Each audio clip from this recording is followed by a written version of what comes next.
Friends, welcome to my channel. నిండు నూరేళ్ల సావాసం సీరియల్ ఈరోజు ఎపిసోడ్లో ఏం జరుగుతుందో తెలుసుకుందాం. యముడు సీరియస్గా చూస్తుంటే మీరెందుకు ఇక్కడికి వచ్చారో అని అడుగుతాడు గుప్తా. దాంతో నువ్వు నీ కర్తవ్యాన్ని సక్రమంగా చేసి ఉంటే నేను వచ్చేవాడిని కాదు అంటాడు యముడు. గుప్తా అనుమానంగా ఆ బాలికకు ఏదో ప్రమాదం వస్తుందేమోనని నాకు అనిపిస్తుంది అని గుప్తా అడగగానే అవునని ఘోర రూపంలో ప్రమాదం రానుందని చెప్తాడు యముడు. దాంతో గుప్తా భయపడతాడు. ఎన్నో ప్రాణాలు తీసిన మీరు ఈ ఒక్క ఆత్మ కోసం ఎందుకు ఇంత కష్టపడుతున్నారు అని యముడిని గుప్తా అడుగుతాడు. దాంతో యముడు ఆలస్యం చేయకుండా ఆ బాలికను అమావాస్య గడియలు మొదలవక ముందే తీసుకెళ్ళాలి అని చెప్తాడు. మరోవైపు బాగి అటు ఇటు తిరుగుతూ ఉంటుంది. అంతలో అమర్ పిల్లలు వస్తారు.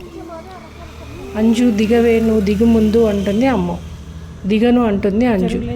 ఇంటి ముందుకు వస్తే మిస్సమ్మ రాదు, ఇంట్లోకి వెళ్ళి పిలిస్తే వస్తుంది. మిమ్మల్ని కాదు సార్, పిల్లల్ని అంటున్నా అంటాడు రాథోడ్. రాథోడ్ వెళ్ళి తీసుకురా అంటాడు అమర్. సార్, నేను విన్నదే మీరు అన్నారా? తిట్టింది మీరు, వెళ్ళిపోమ్మంది పెద్ద సార్, మధ్యలో నేను వెళ్తే అంటాడు రాథోడ్. పిల్లల్ని తీసుకుని వెళ్ళు. పిల్లలు రాథోడ్తో వెళ్ళి బాగిని తీసుకురండి అంటాడు అమర్. అంజు పాప అందరూ ఉంటే తమరు కూడా అంటాడు రాథోడ్. నేను డాడీకి తోడుగా ఉంటాను అంటుంది అంజు. అంజు డాడీ చెప్పారు కదా అందరూ వెళ్ళాలని, వెళ్దాం అంటుంది అమ్మ. నాకు డాడీని వదిలి రావాలని లేదు, నేను డాడీతోనే ఉంటాను. అయినా ఇంటి అందరూ వెళ్తే కానీ ఆ మిస్సమ్మ రాదా అంటుంది అంజు. అయినా వాళ్ళు అపార్థం చేసుకున్న వాళ్ళు రాకపోతే రాదని నీకు అర్థమయ్యిందా అంటాడు రాథోడ్. అంజు నువ్వు కూడా వెళ్ళి తీసుకురా వెళ్ళు అంటాడు అమర్. పిల్లలు రాథోడ్ కలిసి ఇంట్లోకి వెళ్తారు. లోపల బాగి పిల్లల కోసమే ఎదురు చూస్తూ ఉంటుంది. రామ్మూర్తి బయటకు వెళ్ళబోతుంటే పిల్లలు రాథోడ్ రావడం చూసి లోపలికి వెళ్ళి బాగికి చెప్తాడు. పిల్లలు రాథోడ్ మాత్రమే లోపలికి వస్తున్నారు కానీ బాబుగారు లోపలికి రావడం లేదని అంటాడు. బాగి బాధపడుతుంది. బాబుగారు లోపలికి వచ్చేలా నేను చేస్తాను, నువ్వు కొంచెం కోఆపరేట్ చేయని చెప్పి గుమ్మం దగ్గరకు వెళ్తాడు రామ్మూర్తి. ఏమయ్యా రాథోడ్, నేను లేనప్పుడే వస్తావనుకున్నాను, నేను ఉన్నప్పుడు కూడా వచ్చావే అంటాడు రామ్మూర్తి. మీరు దేని గురించి మాట్లాడుతున్నారో నాకు అర్థం కావడం లేదు సార్ అంటాడు రాథోడ్. నేను లేనప్పుడు నా కూతుర్ని ఇంట్లో వదిలేసి వెళ్ళావు కదయ్యా. సరేలే, ఎందుకు వచ్చావో చెప్పు. నా కూతురు ఎలా ఉందో చూసి వెళ్దామని వచ్చావా, లేక ఆ ఇంట్లో వాళ్ళు ఈ ఇంట్లో నా కూతురు ఎలా ఉందో చూడమని పంపించారా అని అడుగుతాడు రామ్మూర్తి. సార్, అది మిస్సమ్మని అంటాడు రాథోడ్. ఉంది, ఇంట్లోనే ఉంది అంటాడు రామ్మూర్తి. ఓ మిస్సమ్మ, నేను ఒక్కడనే కాదు, పిల్లలు కూడా వచ్చారు అంటాడు రాథోడ్.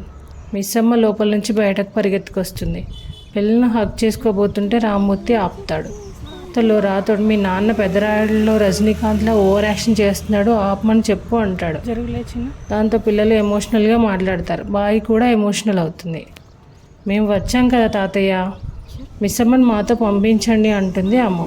అవును తాతయ్య, మిస్సమ్మ లేకుండా ఇల్లంతా చాలా బోర్ కొడుతుంది అంటాడు ఆనంద్. నీ కూతురు మీద మీకున్న ప్రేమకు నేను సంతృప్తిగా ఉన్నాను, మనసుకు అయిన గాయం మానని అంటుంది అమ్మ అంటాడు రామ్మూర్తి. నాన్న, నేను చెప్పేది వినండి నాన్న, పిల్లలు అని చెప్పబోతుంది బాగి. పిల్లల మీద నీకున్న ప్రేమ నిన్ను ఆ ఇంటికి వెళ్ళమంటుందని నాకు తెలుసమ్మా, కానీ బాబుగారే వచ్చి స్వయంగా అడిగితే తప్ప నిన్ను ఆ ఇంటికి పంపలేనమ్మా అంటాడు రామ్మూర్తి. ఆగండి, ఇందాకటి నుంచి చూస్తున్నాను, మిస్సమ్మ తాత ఇద్దరూ కలిసి నాటకం ఆడుతున్నారు, పదండి మనం వెళ్దామంటుంది అంజు. అంజు పాప, ఆవేశపడకు, నేను వెళ్ళి సార్కి విషయం చెప్తాను, సార్ ఏమంటారో విందామంటాడు రాథోడ్. రాథోడ్ అమర్ దగ్గరికి వెళ్ళి జరిగిన విషయం చెప్తాడు. మరోవైపు మనోహరి కుంటుతూ బాధపడుతూ ఉంటుంది. బాగి మళ్ళీ ఇంటికి వస్తే ఇంతవరకు నేను పడ్డ కష్టం అంతా వృధా అవుతుంది అనుకుని అక్కడ ఏం జరుగుతుందో మంగళకు ఫోన్ చేసి తెలుసుకుందాం అనుకుంటుంది. ఎన్నిసార్లు ఫోన్ చేసినా మంగళ ఫోన్ లిఫ్ట్ చేయదు. రాథోడ్ అమర్ దగ్గరికి వెళ్ళి జరిగిన విషయం చెప్పడంతో నేనెందుకు రావడం లోపలికి అని అడుగుతాడు అమర్. మీరు ఒక్కసారి లోపలికి రండి సార్, మీరు వచ్చి పిలిస్తే కానీ మిస్సమ్మను బయటకు పంపించనంటున్నారు ఆయన అని రాథోడ్ చెప్పగానే సరే పద వెళ్దాం అంటాడు అమర్. దాంతో ఇవాళ ఎపిసోడ్ అయిపోతుంది. రేపటి ఎపిసోడ్లో ఏం జరుగుతుందో తెలియాలంటే రేపు మన ఛానల్లో పోస్ట్ చేసే వీడియో చూసేయండి. ఈ వీడియో మీకు నచ్చితే లైక్ చేయండి. మరిన్ని ఇలాంటి సీరియల్ అప్డేట్స్ కోసం వెంటనే మన ఛానల్ని సబ్స్క్రైబ్ చేసుకోండి. Thank you.